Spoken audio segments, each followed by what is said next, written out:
Buenas tardes a todos. En primer lugar, desearles que se encuentren lo mejor posible en esta situación extraordinaria que estamos viviendo, pero que parece que ya vemos la luz al final del túnel. En nombre de la editorial Tirant-Lo Blanc, queremos agradecer tanto a los ponentes, José Antonio García Cruces, Alejandro Álvar González y Juan Herrero, como también a todos los asistentes, estar acompañándonos hoy en esta jornada virtual de Derecho Societario y Concursal, en la que abordaremos las medidas legislativas que han sido aprobadas durante el estado de alarma y que han incidido tanto en la actividad ordinaria de las sociedades como en el desarrollo de los procesos de insolvencia. En cuanto a la estructura de la jornada, se dividirán en 3 sesiones. Cada ponencia durará más o menos 30 minutos de exposición y los 30 minutos restantes se destinará a dar respuesta a las preguntas que les hayan ido surgiendo. En este sentido, si me permiten muy brevemente, solo una aclaración, que es muy importante que por favor todas las preguntas relativas a la conferencia las vayan señalizando en el chat que tienen la parte de arriba a la derecha para que yo tome nota de las mismas y luego se las haga llegar a los ponentes y que los micrófonos estén todos apagados excepto de los ponentes que hablan para que no haya ningún tipo de solapamiento. Por mi parte, nada más. Paso ahora a presentar la primera sesión en la que se abordará la incidencia de la crisis sanitaria en las sociedades mercantiles. El ponente principal es José Antonio García Cruces, catedrático de Derecho Mercantil en la UNED, socio y abogado en ejercicio de la firma ABCG Abogados, académico de la Real Academia de la Jurisprudencia y Legislación, y por supuesto autor de innumerables publicaciones y libros, muchos de ellos en nuestra casa, en Tirant-Lo Blanc. Pues nada, José Antonio, cuando tú quieras, por mi parte, puedes empezar. Bien, buenas tardes. Miren, conforme se acaba de señalar, tal y como hemos pensado el desarrollo de esta jornada, se va a integrar por 3 sesiones, la primera de las cuales va a centrar la atención en el ámbito del derecho de las sociedades. Las otras 2 se dedicarán preferentemente a materia concursal. Esta primera, en materia societaria, me corresponde a mí y en este sentido lo que quiero es intentar exponerles a ustedes un poco cuáles son las grandes reglas, las grandes cuestiones que intenta resolver esta legislación de excepción respecto de las sociedades mercantiles. Una advertencia previa de que las normas en ese Real Decreto Ley 11-2020 y el Real Decreto 16-2020 se establece la previsión de que tales normas se van a extender a todas las personas jurídicas de derecho privado, es decir, a las sociedades mercantiles y civiles, a las asociaciones, a las cooperativas y a las fundaciones, pudiendo realizarse las actuaciones oportunas en función de cada tipo de sociedad. También con carácter previo, quería señalar que todas estas normas tienen una característica, y es que se trata de normas excepcionales. Y en cuanto a normas excepcionales, en el sentido clásico que tiene ese término, creo que hay que destacar 2 características que tienen, o 2 consecuencias que tienen, como son su provisionalidad en sentido estricto, están limitadas en el tiempo, y en segundo lugar su carácter excepcional, en el sentido de que estas normas suponen una alteración de la regla común u ordinaria, de tal manera que no cabe hacer una interpretación analógica de estas normas, tampoco una interpretación extensa. Es decir, debemos primar las normas comunes o generales, salvo que tengamos una habilitación expresa de esta norma. Pues bien, hechas esas precisiones, vamos a empezar a estudiar, a analizar las principales particularidades y reglas que se quieren establecer en el régimen de las sociedades mercantiles. Me voy a referir fundamentalmente a ellas, que podemos agrupar en 4. En primer lugar, habrá que considerar la incidencia que tienen estas normas excepcionales sobre el funcionamiento ordinario de los órganos de gestión y de administración de una sociedad. A continuación, habrá que hacer la misma labor, pero respecto de los órganos de la sociedad, como es la Junta. En primer lugar, y con una importancia práctica enorme, habrá que ver la incidencia que tiene este régimen excepcional respecto del régimen previsto con carácter ordinario para la formación de las cuentas anuales. Y en último lugar, haré referencia a las normas que en materia de separación de socios y disolución social se contienen en esto.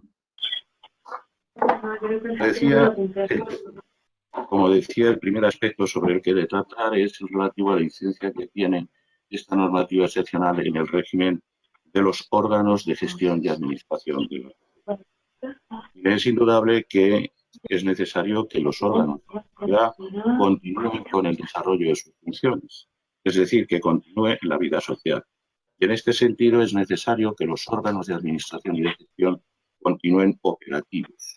Bien, dicho eso, hay un obstáculo que es evidente, que es el confinamiento en que nos encontramos y que impide las reuniones presenciales en este tipo de. Pues bien, como modo para superar estas dificultades, ya perfectamente posible que la reunión de esos administradores, de esos consejeros, se produjera sin su necesaria presencia física a través de procedimientos de distancia, con carácter simultáneo o no. Sin embargo, la Ley de Sociedades de Capital y las obligadas los artículos de la Ley de Sociedades de Capital suponen en principio la presencia, la reunión de los consejeros que vayan a deliberar, votar y por lo tanto formar acuerdos, adoptando decisiones en nombre individual.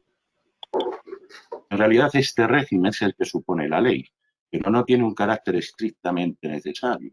Y no lo tiene porque si tenemos en cuenta, por ejemplo, el apartado primero del artículo 245, de igual manera con carácter general, la letra F del artículo 23 de la Ley de Sociedades de Capital, es perfectamente posible, y de hecho se confía a los estatutos, el disponer de un régimen de organización y de funcionamiento del.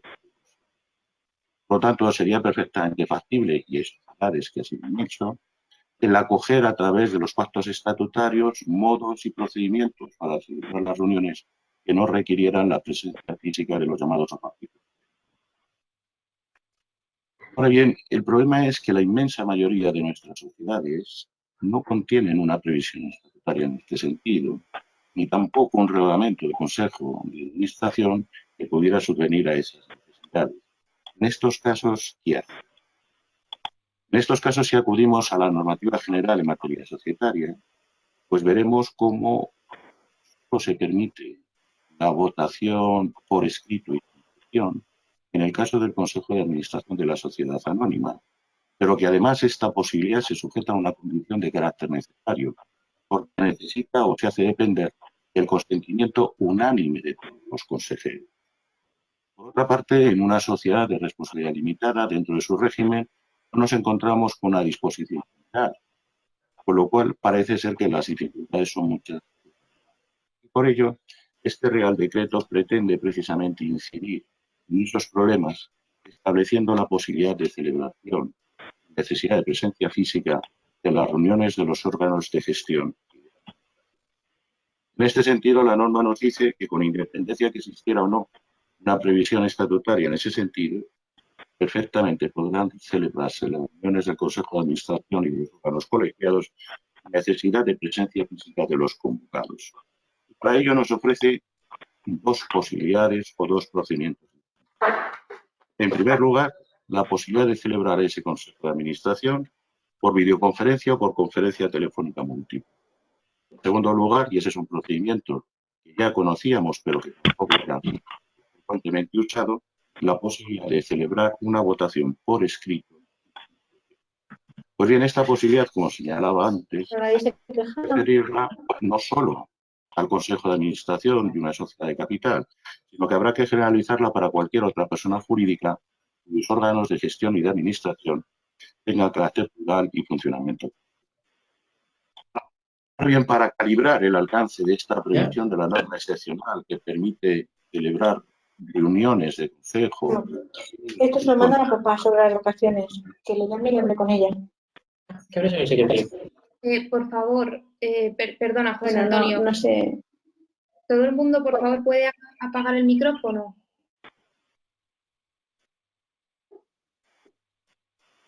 Gracias. Decía, o intentaba decir, que para calibrar el alcance de esta previsión que nos permite celebrar reuniones de Consejo de Administración sin necesidad de presencia física, hay que tener en cuenta que la previsión legal no es solo en lo relativo a la celebración de las. Por lo tanto, eso significa el régimen de actos que conforman un procedimiento colegiado de consejo, es decir, la convocatoria, la constitución, la deliberación, la votación, las exigencias que imponga nuestro derecho deberán ser necesariamente respetadas. Ahora bien, para la validez de poder celebrar estas sesiones del Consejo sin presencia física, como requisitos de validez, la normativa excepcional establece las siguientes reglas. En primer lugar, en los casos en que la sesión pueda celebrarse por videoconferencia o por conferencia telefónica múltiple, es necesario que se observe una doble decisión. En primer lugar, los medios técnicos es necesario que dispongan de ellos todos los llamados a participar de la reunión.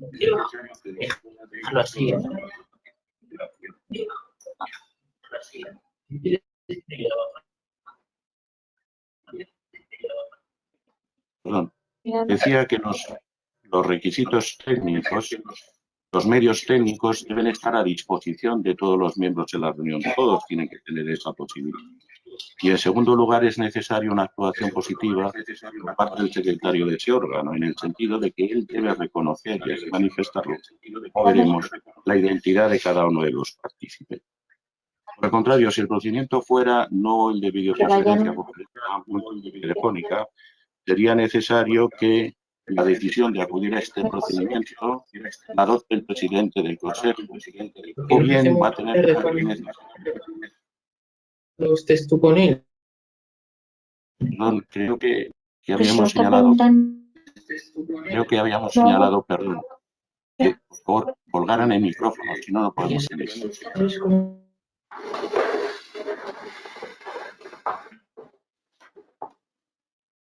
Quien decía que también era necesario los casos en que el procedimiento de celebración de esa junta vaya a ser sin presencia física y a través de votación por escrito y sin sesión, es necesario que esa decisión se adopte por el presidente del Consejo, que también tendrá carácter necesario cuando así lo soliciten bien, al menos bien.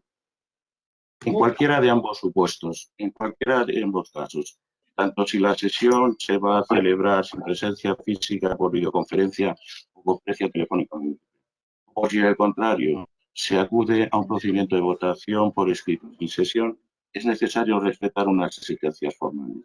Van a actuar a modo de control del cumplimiento de las condiciones. En ese sentido, si la sesión se celebra por videoconferencia o conferencia,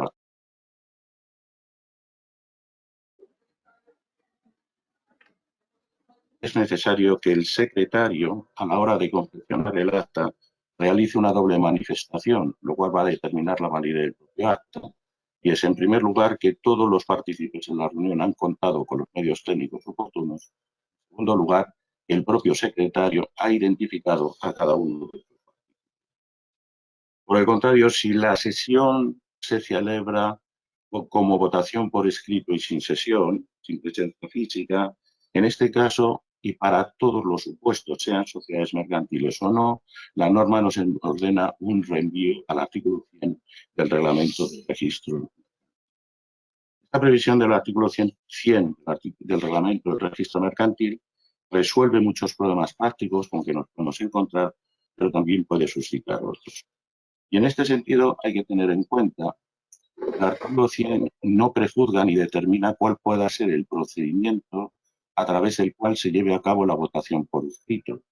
Es decir, será aquel que se estime oportuno. La única particularidad es que en el acta debe darse reflejo y debe describirse cuál es el concreto procedimiento, o FAS, correo certificado, el procedimiento por el que se pero en segundo lugar, ese acta también debe reflejar cuáles son tiene un contenido mínimo necesario, porque debe reflejar no solo la identificación del concreto sistema por el que está adoptado, sino que también debe reflejar, lógicamente, los acuerdos adoptados, debe reflejar la identidad de los miembros del órgano de administración y, en último lugar, debe indicar el sentido del voto que ha emitido cada uno de ellos. Ahora bien, la aplicación de ese artículo 100 del Reglamento del Registro Mercantil nos permite también solventar otros problemas. Porque podríamos interrogarnos a estos efectos cuándo ha de entenderse celebrada la reunión. En principio, La fecha podría determinarse de conformidad con cuanto se hubiera previsto en la convocatoria del órgano. Sin embargo, si se omite esa mención en la propia convocatoria, habrá que entender de aplicación el apartado primero del artículo 100 y, en consecuencia, entender como día de celebración de esa sesión sin presencia física la fecha de recepción del último voto que ha sido emitido por un. Lógicamente, dado este régimen especial, hay que entender que no resulta de aplicación el párrafo segundo del artículo 100. El párrafo segundo del artículo 100 exige la manifestación expresa en el acta de que ninguno de los consejeros se ha opuesto a la celebración de ese Consejo de Administración sin presencia física. Dado que ya no se hace depender de la voluntad de cada consejero en particular la posibilidad de acudir a este procedimiento, carece de sentido esta mención. Pero queda también por atender un último problema, en el sentido de que habrá que determinar cuál es el plazo de que los llamados a votar disponen para poder emitir su voto. El apartado tercero del artículo 100 nos dice en estos casos, establece una regla señalando que serán 10 días a partir a contar desde la fecha en que les fuera solicitado el voto, es decir, desde la fecha de la convocatoria, salvo que los estatutos de la sociedad hubieran previsto. En las circunstancias actuales, con el carácter de urgencia con que hay que tomar muchas decisiones, me parece una auténtica exageración ese plazo. Más, si tenemos en cuenta la habilitación legal que dispone, habrá que entender entonces que es perfectamente válido que en la convocatoria o en la solicitud de voto pudiera fijarse un plazo inferior, de tal manera que solo en defecto de que la convocatoria contuviera esta mención, deberíamos aplicar el plazo señalado.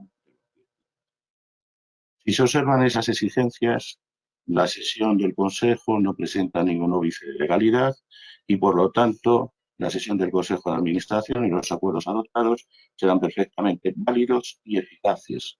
Advirtiéndonos la norma especial que a estos efectos se entenderá que los acuerdos se han adoptado en el domicilio de la persona. Pero bien, no olvidemos que esta posibilidad de actuación, que desde luego presenta notables ventajas, está limitada en el tiempo, es decir, durante la vigencia del estado de alarma y de las prórrogas que en su caso. El segundo bloque de cuestiones son todas las relativas a la incidencia que tiene esta normativa excepcional sobre el régimen y la operativa de la Junta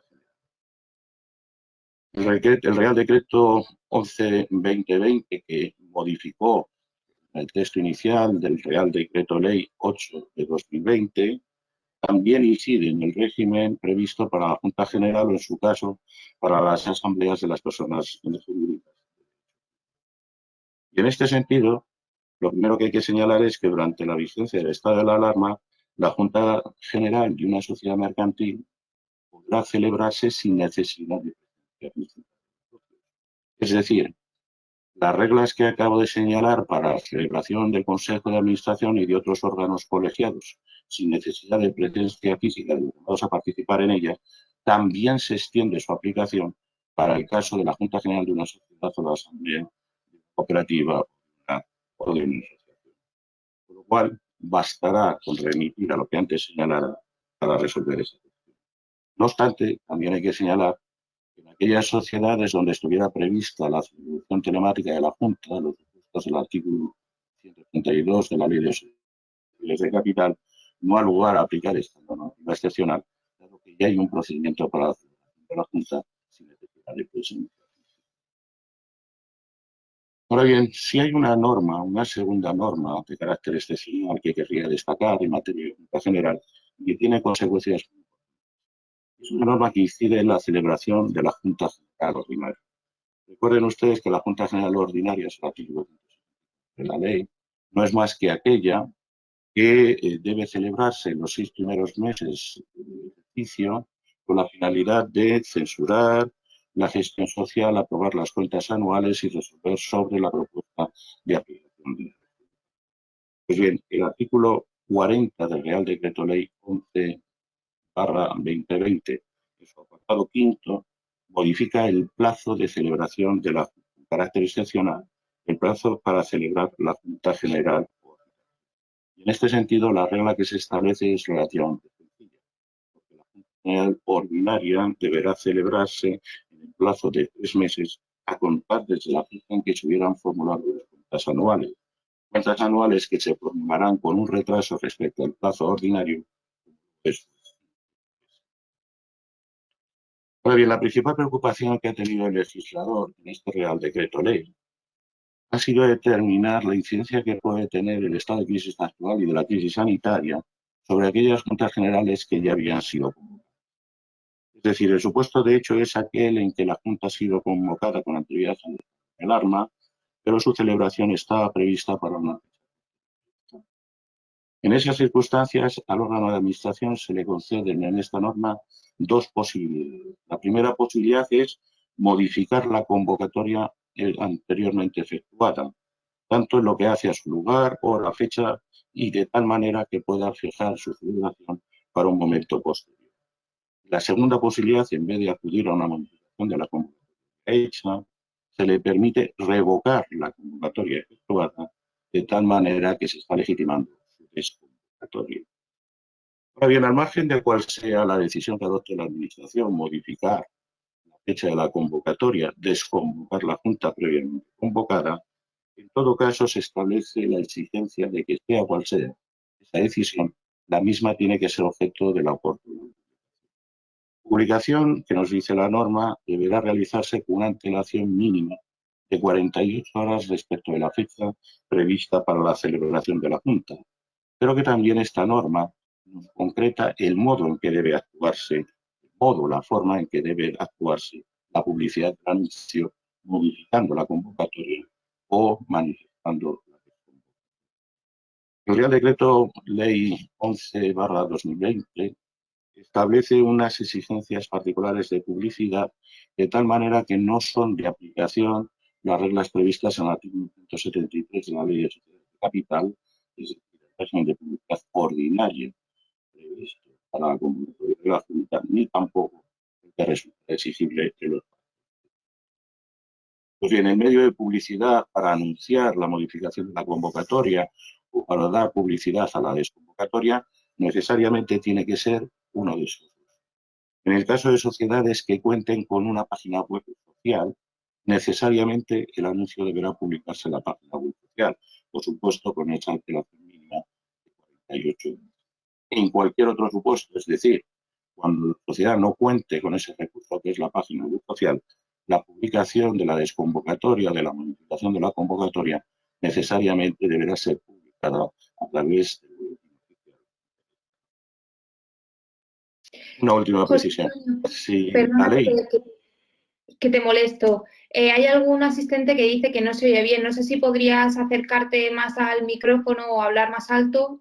No sé si lo eso es intenta. solucionará, pero a lo mejor es la red de internet. Gracias. Gracias.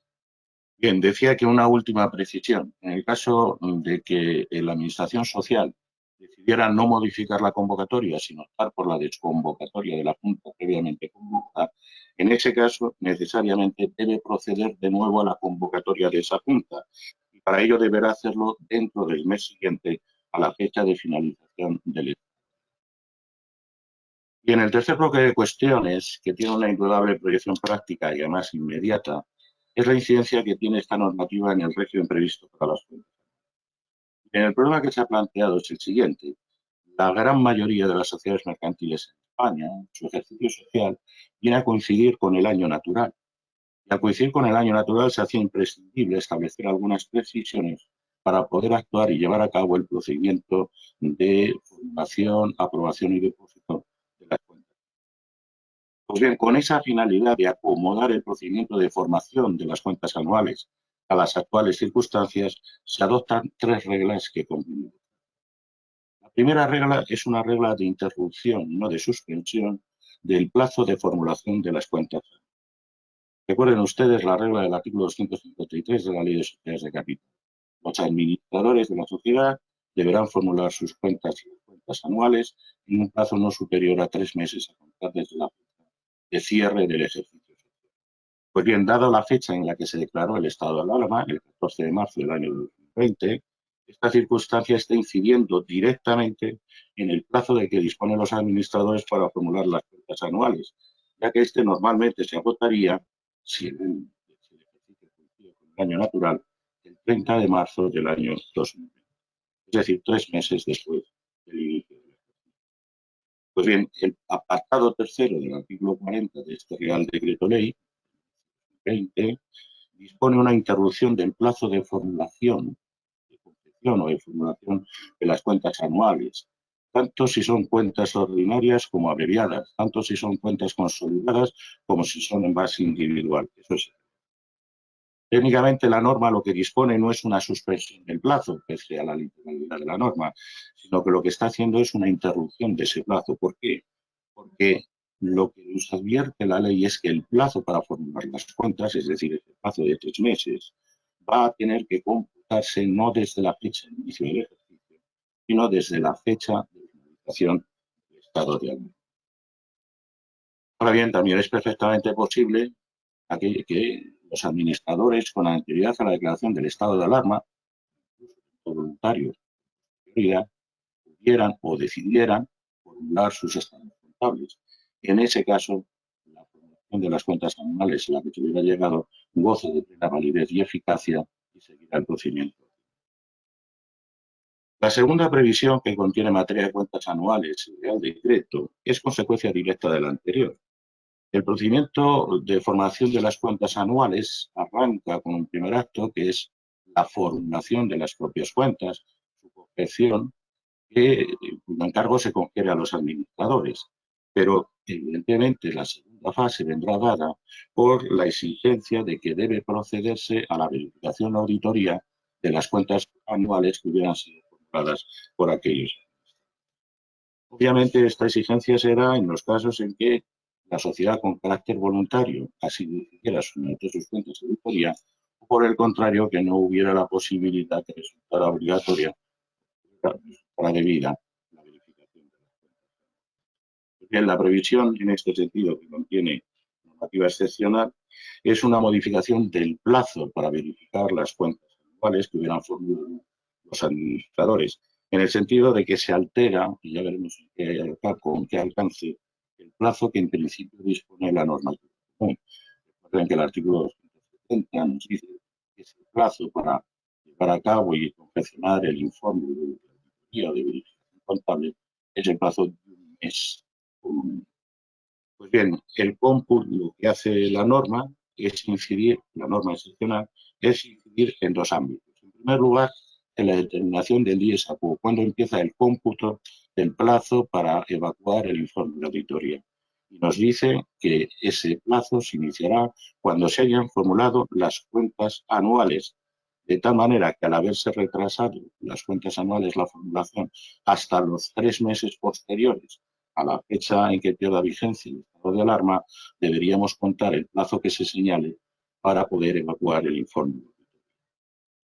Ahora bien, ese plazo además se modifica en el sentido de que la ley establece un plazo fijo, ni mínimo ni máximo, sino un plazo determinado, en el sentido de que el plazo para evacuar el informe de auditoría será de 2 meses contados a partir de la finalización del estado. Con lo cual, a partir de la entrega de las cuentas anuales que hubieran sido. Por lo tanto, y desde un punto de vista técnico, lo que se está haciendo no solo es modificar el criterio para iniciar el cómputo del plazo, sino también se está estableciendo una modificación del plazo mínimo que en principio prevé. Y en el último aspecto, que a mí me parece probablemente el más relevante, en que incide la normativa excepcional sobre el régimen de cuentas anuales, es el relativo a cómo hacer valer sobre las cuentas del ejercicio anterior y cómo poder tomar en consideración las actuales. La cuestión se plantea en los siguientes términos. Los administradores sociales han formulado sus cuentas anuales y las someten a la aprobación de la Junta. Y la Junta se celebra en un momento no solo cuando el ejercicio ha sido cerrado, sino cuando ha transcurrido, cuando hemos sufrido y la hemos soportado esta crisis sanitaria. Pues bien, lo que viene a ser la ley, la norma excepcional, es habilitar la posibilidad de revisar la propuesta de aplicación de resultados que hubiera formulado la Administración. Recuerden que con la formulación de las cuentas anuales, de la regla del 253 de la ley, debe acompañarse una propuesta de aplicación de resultados. Pues bien, deberíamos diferenciar distintos supuestos para ver cómo incide la actual situación de crisis sobre esa propuesta de aplicación de resultados y, en consecuencia, qué posibilidades asisten a la sociedad. Desde luego, si los administradores no han formulado todavía las cuentas anuales y, por lo tanto, no han realizado ninguna propuesta de aplicación de resultados, perfectamente podrían ellos valorar y tener en consideración la actual situación de crisis económica para determinar su comportamiento de aplicación. Ahora bien, hay algunos supuestos en donde ello no es posible. Hay dos supuestos en donde la norma excepcional los va a contemplar, y va a establecer reglas básicas. El primer supuesto sería aquel en que los administradores ya han formulado las cuentas anuales y, por lo tanto, también la propuesta de aplicación de resultado, lo han hecho con anterioridad al estado de alarma, pero han convocado para su celebración en una fecha posterior la Junta General. En este caso, donde tenemos la propuesta, las cuentas anuales de aplicación de resultados, que ya han sido formuladas por la Administración y la Administración ha convocado la Junta para una fecha, para su celebración en una fecha posterior a la fecha del estado de alarma, en este caso se autoriza a los administradores para modificar la propuesta de aplicación. Es decir, para tomar en consideración cómo ha afectado a la sociedad la actual situación de crisis económica y, en coherencia con ello, formular una nueva propuesta de aplicación. Ahora bien, para la validez de esa, llamémosle, revisión y modificación de la propuesta de aplicación de resultados, es necesario que se cumplan dos requisitos. En primer lugar, un requisito de carácter material. ¿Por qué? Porque la propuesta modificada, la nueva propuesta de aplicación de resultado, necesariamente tiene que justificarse en la situación creada por esta crisis sanitaria y económica. No puede responder a ninguna otra circunstancia. Tiene que darse una justificación material y así se debe manifestar. Y en segundo lugar, no solo se exige un requisito material, sino también un requisito de control, en el sentido de que la nueva propuesta ha de acompañarse con un escrito del auditor en el cual éste tiene que manifestar que no habría modificado su juicio de auditoría, su opinión de auditoría, si hubiera conocido con anterioridad la nueva propuesta que ahora se formula de cara a la Junta. Lógicamente, este requisito de control solo será exigible en aquellos supuestos en donde, en primer lugar, la sociedad con carácter voluntario necesario hubiera llevado a cabo la auditoría, la verificación contable. En segundo lugar, también será necesario que la revisión de la propuesta se haya hecho no solo tras la formulación de las cuentas, sino que también se haya procedido a la emisión del informe. Y en el segundo supuesto, en donde también se permite la revisión de la propuesta de aplicación de resultado, sería aquel en que no solo se ha formulado las cuentas anuales y en su caso se tiene el informe de auditoría, sino que además la Junta fue convocada con anterioridad al Estado. En este caso se faculta a la Administración Social para mantener la convocatoria de la Junta, pero para retirar la propuesta de aplicación de resultados. Es decir, lo que nos dice la norma es, puede usted mantener la convocatoria de la Junta resolverá sobre todas las cuestiones que se hayan contemplado en el orden del día, pero se le habilita a la Administración Social para excluir del enjuiciamiento y del comportamiento de la Junta la propuesta de aplicación. Si los administradores acogen esta posibilidad y deciden retirar la propuesta de aplicación de resultado, con carácter previo a la Junta deberán publicar un anuncio indicando que han retirado la propuesta de aplicación de resultado. La norma no nos dice cómo debe darse publicidad, pero cabe razonablemente pensar que habría de aplicarse las reglas que antes veíamos para el anuncio de modificación de la convocatoria o de la desconvocatoria. La publicación de la retirada de la propuesta de aplicación de resultado se publicaría en la página web social si la sociedad cuenta con ese recurso y en cualquier otro supuesto a través de la publicación del pertinente anuncio en el boletín oficial. Ahora bien, la Junta se celebrará La Junta no se pronunciará sobre la propuesta de aplicación del resultado, que ha sido retirada, pero la normativa excepcional sí le impone una obligación ulterior a la administración social. Los administradores sociales deberán convocar una nueva Junta y deberán convocar una nueva Junta para que se pronuncie sobre una nueva propuesta de aplicación. Una nueva propuesta de aplicación del resultado que deberá satisfacer los requisitos materiales y de control en su caso que antes.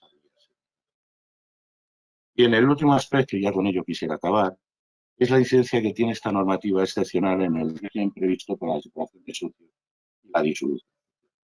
En primer lugar, en lo que hace al derecho de separación del socio, el apartado octavo del artículo 40 de este Real Decreto Ley nos señala que no cabe el ejercicio del derecho de separación que pudiera existir a un socio durante la vigencia.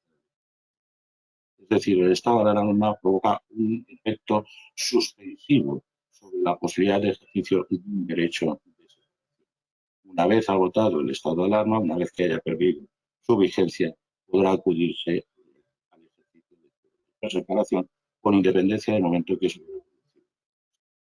La cuestión y la duda es que probablemente el legislador ha olvidado en esta normativa excepcional el que puede ser uno de los principales problemas de la práctica, en el sentido de que tengo muchas dudas de si no hubiera sido más acertado, más en las actuales situaciones, en la actual situación, el haber procedido a suspender la aplicación del artículo 348 bis y el derecho de separación por causa de no reparto de dividendos en relación con los resultados del ejercicio. Y en lo que hace a la disolución social, los apartados 10, 11 y 12 del artículo 40 de este Real Decreto Ley recoge ciertas previsiones en torno a la disolución social, incidiendo en tres concretos aspectos. En primer lugar, en el régimen de las causas de disolución.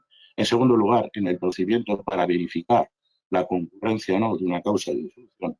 Y en tercer lugar, en el régimen de responsabilidad que pueda exigirse al. En lo que hace a las causas o al régimen de causas de disolución, se disponen dos reglas. La primera de ellas es o atiende a un supuesto particular, una causa particular de disolución, que es el vencimiento del término. El vencimiento del término de duración que se hubiera pactado o fijado en los estatutos sociales no es operativo durante la vigencia del estado de alarma. Es decir, no bastará con el vencimiento de ese término durante el periodo que dure el estado de alarma, sino que se va a prorrogar hasta que transcurran 2 meses tras la finalización. Segunda precisión, y que me parece que tiene una mayor importancia. Una regla particular para los supuestos en que la causa de disolución fueran pérdidas. Esta regla aparece recogida en el artículo 18 del Real Decreto Ley 16/20 de 2020. Y se advierten dos reglas que tienen un absoluto carácter excepcional. En primer lugar, se nos dice que las pérdidas que se produzcan en el ejercicio del 20 no deben ser tomadas en consideración a efectos de valorar si concurre o no la causa de disolución por pérdida cualificada. Es decir, a los efectos de valorar si las pérdidas tienen como resultado que el patrimonio neto ha descendido por debajo de la mitad de la cifra. Y el carácter excepcional se reitera precisamente con una segunda norma, porque se limita en el tiempo esa posibilidad. La no consideración de esas pérdidas queda limitada a la del ejercicio de 2020. Por lo tanto, todas aquellas otras pérdidas que vengan a producirse durante el ejercicio de 2021 debe aplicarse el régimen. Segunda cuestión en materia de disolución, ¿cómo se incide en el procedimiento para verificar las causas de disolución? En nuestro derecho, sabemos todos, cuando concurre un supuesto de hecho calificado como causa de disolución por la ley o por los estatutos, ello no significa necesariamente que la ley entre en disolución, salvo que la sociedad se disuelva, salvo que se trate de una causa de disolución del primer derecho, sino que se requiere que la Junta General se pronuncie sobre esa causa de disolución prevista en la ley o en los estatutos. Por ello, los administradores sociales están obligados a convocar la Junta para que ésta se pronuncie verificando o aceptando esa causa de disolución o, por lo tanto, removiendo esa causa de disolución y así evitar ese efecto y continuar la vida. Pues bien, a los administradores se les impone un deber, indicaré, para convocar esa Junta General en un plazo de 2 meses. Pues bien, ese plazo de 2 meses que se computa desde que conocieron o debieron conocer la existencia de esa causa de disolución, hoy en día, como consecuencia del estado de alarma, modifica el dies quo, el día de referencia para el inicio. El plazo de 2 meses para convocar esa Junta General será al día siguiente de la finalización del estado. Tercera y última cuestión. La incidencia que tiene esta normativa excepcional sobre el régimen de responsabilidad de los administradores. Bien, para asegurar la eficacia del régimen previsto a la disolución de una sociedad, nuestro derecho impone a los administradores 2 deberes. En primer lugar, un deber de convocar la Junta, de tal manera que cuando tuvieran conocimiento, debieran haber tenido conocimiento de que concurre una causa de disolución, disponen del plazo de 2 meses para convocar la Junta. Pero también se impone un segundo deber, en el sentido de que los administradores, cuando por la razón que fuera la Junta no se pronunciara o rechazara la existencia de la causa de disolución, los administradores tienen el deber de instar la disolución judicial de esa Junta en el plazo de 2 meses a contar desde su fecha de su celebración o de cuando debiera verse. Pues bien, para asegurar la eficacia de sus deberes y en definitiva de todo el procedimiento de verificación de causas de disolución, la ley dispone que si los administradores incumplen con cualquiera de sus 2 deberes, el de convocatoria de la Junta o el de dictar la disolución judicial, responderán personal y solidariamente de ciertas deudas sociales, responderán personal y solidariamente de aquellas deudas sociales que fueran posteriores al acaecimiento de la causa. Con una advertencia, que nuestra ley presume, por lo contrario, presume que toda reclamación de deuda que se hiciera por los administradores se presume que ha sido posterior al acaecimiento de la Junta. Y en el Real Decreto incide también en esta materia y en ese sentido se dispone que todas aquellas pérdidas que se produzcan durante la vigencia del estado de alarma no podrán ser exigidas a los administradores en estos casos. Es decir, no formarán parte de la responsabilidad que por las deudas que se contraigan en ese periodo pueda llegar a exigirse a los administradores. Nada más y muchas gracias.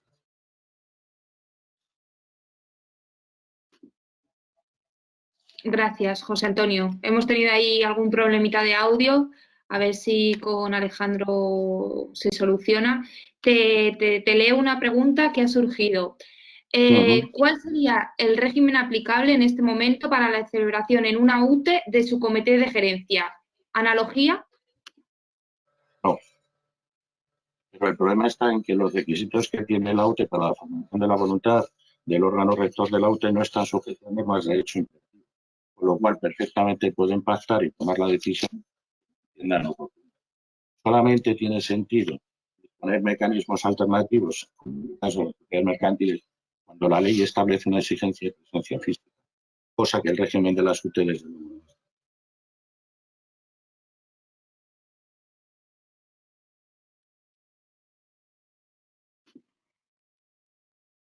No sé si alguien quiere hacer alguna otra pregunta. Mira, hay otra pregunta.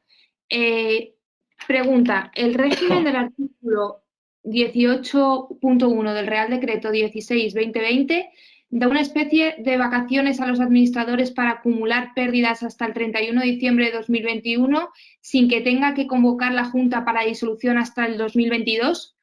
Y con ello no alarga, de hecho, el plazo de 2 meses del artículo 40.1 del Real Decreto 8/20, o sea, de 2021, en el que no responden de las pérdidas.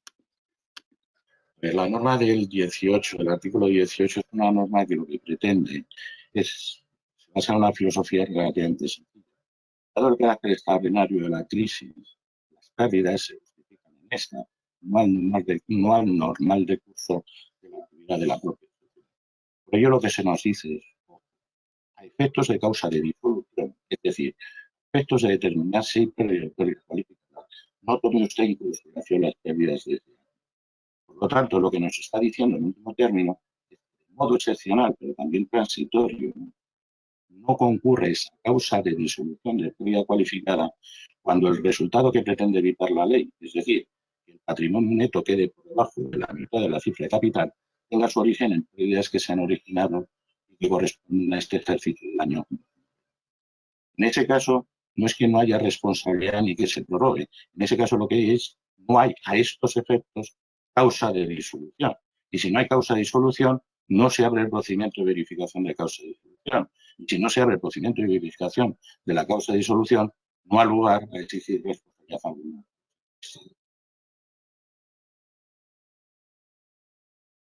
Vale, otra pregunta. Una pregunta sobre la disolución de pérdidas. ¿Cómo interpreta la referencia a que las pérdidas de 2021? O sea, no sé si está mal planteada la pregunta. No, yo sé lo que quiere decir, porque el problema es que la redacción del decreto no es precisamente de lo más. Vamos a ver.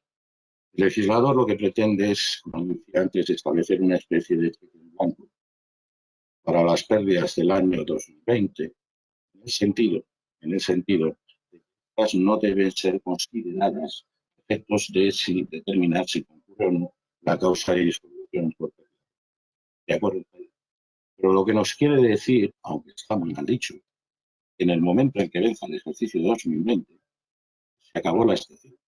Es decir, que para las pérdidas del año 21 debemos operar con las reglas generales que tuvimos. Lo que nos viene a decir en la referencia que viene a hacerse en el artículo 18 es que toma como referencia lo que suele ser la práctica. En la práctica, normalmente uno viene a justificarse de esas pérdidas cuando se da el cierre contable. Por eso habla de las pérdidas del ejercicio del año 21. Ahora bien, la exigencia legal no es que debamos cerrar esos estados contables y, por lo tanto, irnos al cierre del ejercicio para verificar si existe o no existe esta pérdida y, por lo tanto, si ha ocurrido o no ocurrido, o concurre o no concurre esa causa. En realidad, cualquier empresario mínimamente diligente lo conoce perfectamente. Nos basta con un simple balance trimestral para saber si hay pérdida. Si hay pérdida, y es una pérdida del año 21, no tenemos la dispensa que establece el artículo 18, que lo refiere exclusivamente a las pérdidas del ejercicio 2020. Es decir, esa pérdida que tenemos en un balance trimestral anterior al ejercicio 2021 nos está manifestando ya si hay causa de disolución o no hay causa de disolución. Y por lo tanto, si es exigible o no, el deber de convocar la Junta y, en su caso, la disolución. Por lo tanto, el 1 de enero del año 21 vamos a volver a aplicar la legislación. Deberíamos volver a aplicar la legislación ordinaria, porque desde luego no tenemos una dispensa con la que contiene el decreto, el decreto que lo refiere exclusivamente a las pérdidas del ejercicio. Única y exclusivamente son esas las que no caben. Te hago la última, a ver si esta se oye mejor. La falta de puesta a disposición de los socios de medios materiales para concurrir a junta por videoconferencia sería causa de nulidad en caso de impugnación al vulnerarse el derecho de participación. Por supuesto. Por supuesto. Es decir, no hay ninguna duda. Es decir, un presupuesto del procedimiento para celebrar una junta sin presencia física es la posibilidad de ejercitar todos los derechos. En este caso, se concreta en disponer de los medios técnicos. Si no se dispone de esos medios técnicos, se le está imposibilitando, pero además está fallando el presupuesto, dota de validez a la celebración de la junta sin presencia física. Por tanto, habría una causa de improbabilidad de siglo de los años.